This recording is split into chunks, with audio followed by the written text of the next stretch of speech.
j'arrive, ça sera pas long, faut que je trouve ma mythe. Oui, ça sera pas long. Salut! Je m'en vais justement m'amuser au baseball avec mes enfants.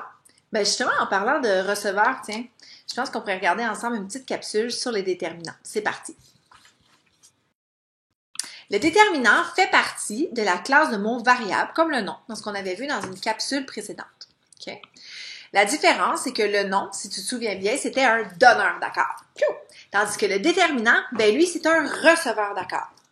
C'est lui qui reçoit l'accord du nom avec lequel il est placé. C'est important parce que le déterminant sert à bien utiliser le nom à l'intérieur d'une phrase. Évidemment, puisqu'il est receveur d'accord, il ne peut pas vraiment exister seul. Tu sais, si tu arrives, tu vas jouer au baseball, puis que tu es dans le champ, puis tu attends la balle, c'est bien cute ton affaire, mais ultimement, s'il n'y a personne pour te la donner, tu vas attendre longtemps. OK?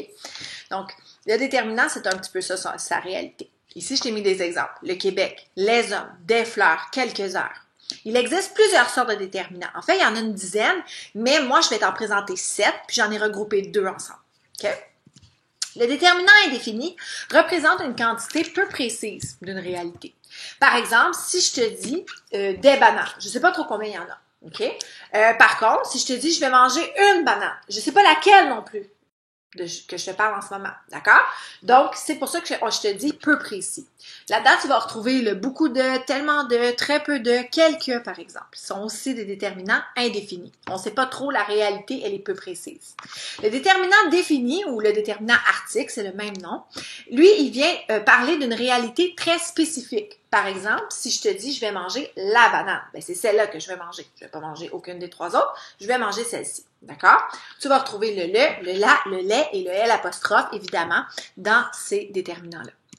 Ensuite, tu vas avoir les déterminants démonstratifs. Eux, ils vont te présenter une réalité qu'ils veulent te montrer.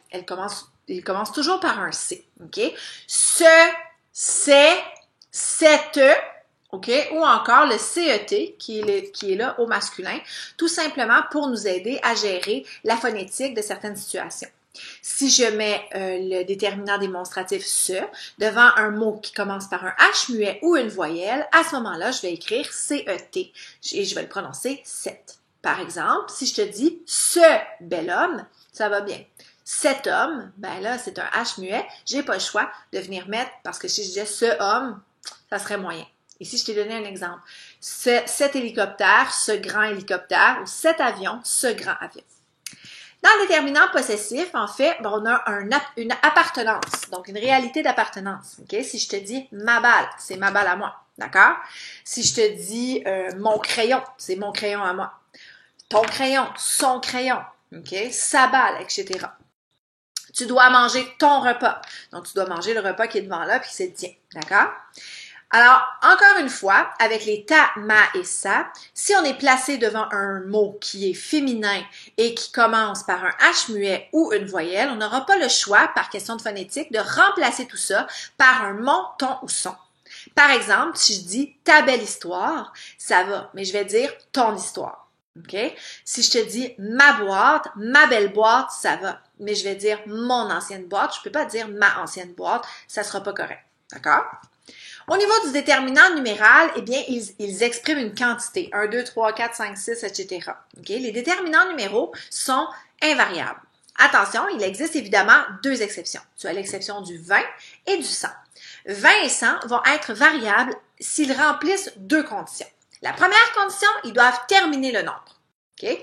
La deuxième condition, ils doivent être multipliés à l'intérieur du nombre. Par exemple, 120, eh bien, c'est pas 100 fois 20, d'accord? Donc, le 20 ne prendra pas de S. Par contre, si je te dis 80, eh bien, c'est 4 fois 20, ça fonctionne, ça fait vraiment 80. À ce moment-là, je vais mettre un S, OK? Pour 100, c'est le même principe. Donc, 100, si je te dis 208, ben, il ne termine pas le nombre, donc je ne vais pas mettre de S. Par exemple, si je te dis 400, ben, il termine le nombre et en plus, c'est 4 fois 100, donc ça fonctionne. 1200, c'est 1000 plus 2 fois 100, ça fonctionne aussi et le 100 termine le nombre, donc on va mettre un S. Pour les autres, eh bien, ils demeurent invariables. Attention, 20 et 100 vont être invariables dans le cas où ils représentent, par exemple, une adresse, la date, le numéro d'une page, un chapitre ou encore peut-être le numéro d'un pape ou d'un roi. Mais là, évidemment, Ben, hâte de voir Jean-Paul 1800. Là. Je sais pas. Le déterminant exclamatif et interrogatif ben, sont utilisés à l'intérieur de phrases exclamatives et interrogatives. Ce sont les quel masculin pluriel et quelle au féminin pluriel. D'accord? Si je les utilise en termes d'exclamation, ben, c'est pour exprimer une émotion. Et si je les utilise en interrogation, eh bien, ils servent à l'intérieur pour une question. La manipulation syntaxique qui nous sert pour les déterminants, c'est le remplacement. Tu vas remplacer un déterminant par un déterminant avec lequel tu es confortable. Le, la, les, un, une, des ou encore les déterminants numéraux. Moi, j'aime particulièrement 1, 2, 3, 4, etc. Okay? Tu dois manger ton repas, tu dois manger ce repas, le repas, un repas. J'ai apporté quelques fruits, j'ai apporté des fruits, j'ai apporté ces fruits. Voilà, j'espère que ça t'a donné un coup de main sur le déterminant. Puis moi, ben, je vais aller retrouver ma mythe. Salut! Non, mais oui, non, ça me prend une mythe de gaucher. Mais comment je sais que c'est une mythe de gaucher? Parce que je la mets dans ma main droite. Une mythe de droitier, tu la mets dans la main gauche, une mythe de gaucher. Mais c'est clair, c'est évident. C'est comme la règle de 20 puissants.